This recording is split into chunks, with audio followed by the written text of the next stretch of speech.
So now we have to think about what can we do to have a better transfer of energy, or what can we do to actually help prevent the injuries. That's our job here, right? So the first one is actually something that we cannot prevent. This is all coming from their parents. It's called the anthropometric figure. Okay, what that means is if you are born to be taller, long arm seems to be very advantageous for throwing action. Okay, or if you're shorter, stocky body, you have to modify. So all these factors change a little bit by having any kind of an anthropometric balance or figure. Okay, so this is not something that we can prevent. This is all coming from their genetic, So I always tell our athletes that if you want to be a good pitcher, you have to select the right parents. These two are something that we're expert at. These are the two that we can really provide to cover those two. Okay, so for example, strength and power portion. Okay, if we're doing some exercise that we can do anything transfer from the leg, from trunk to upper body. So those are the mechanism, not necessarily trying to get bigger muscle from training, but the neuromuscular function of triple extension to transfer the energy, right? So we all do some kind of pulling action. We all do some kind of pressing action using the leg through the body, right? So those are the transferring the energy exercise transfer to pitching mechanics. And then one of the big reasons why I do a lot of body assessment on pitchers is flexibility, how mobile their joints are, right?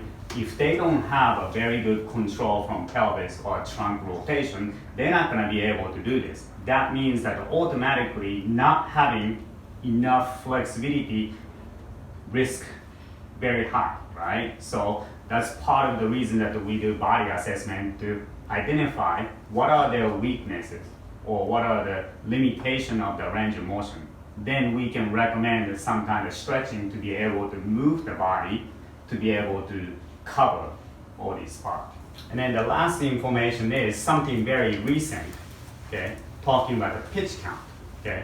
用球数的话，这边我刚才有跟Sato再确认一下，特别针对我们的这种青少年跟青年，目前的研究是说，差不多一场比赛如果75颗球，用球数要保持在75颗球以下，或者一个球季要在600颗以下，目前是实验出来的一个数据。那超过这样子的数字呢，那这个我们的手上的选手他的受伤的机会就会大幅的提升。好，然后另外以前比较传统的观念都会说跟球种有关系，比如说以前的教练说变化球啊，什么球不要太早丢。现在的研究反倒是认为说，其实球种不是最重要的这个决定会不会受伤的因素，你的用球数、你的使用量才是真正在决定这个选手会不会受伤的因素。And then the recent statistics is showing that if the pitcher throws 80 or more pitches per game, that's going to raise 4 times higher for having some kind of surgery on the elbow or shoulder. That's a crazy number that if you have, like typically Japanese teenage pitchers or Taiwanese teenage pitchers, it's very common to hear 140, 150 pitches per game, okay? And then that's raising a lot of percentage to have any kind of pain or injury caused.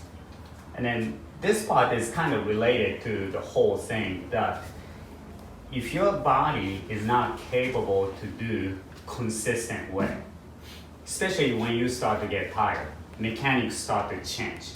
And then that actually leads to here too. So you have to have that body to be able to have that consistent movement over the period of time.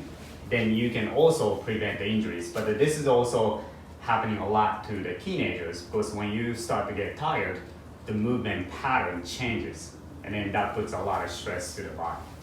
Okay, so summarizing this idea, what our profession can provide to baseball community, especially we're talking about the pitchers. If we have pitchers come to train with us, we have to focus on knowing these factors, okay, knowing the priority of pitching mechanics, we have to be able to select the exercise that transfers the energy. Okay? If you select the exercises that has nothing to do with transferring energy, then you're wasting time because that's not going to help. So that's why the exercise selection is so much more important for baseball pitchers. So nowadays, baseball players, especially teenagers, even in Taiwan, it is becoming common that they do any level of weight training. Okay? However, they can easily program the exercise selection wrong not to help this part. So I hear this a lot from the teenage baseball players here. Oh, I weight train. Okay? But when we measure jump data, when we measure any kind of speed data, there's nothing. Okay? They're not that good because they're probably doing wrong exercises. Okay? So our approach is to understand this component to be able to select the right exercises for them. So our profession is to be able to show that there's a transfer from exercise to body adaptation to pitching mechanics to throwing faster, throwing with accuracy. Okay? That's the main goal. Our goal is not lose body fat, gain muscle mass.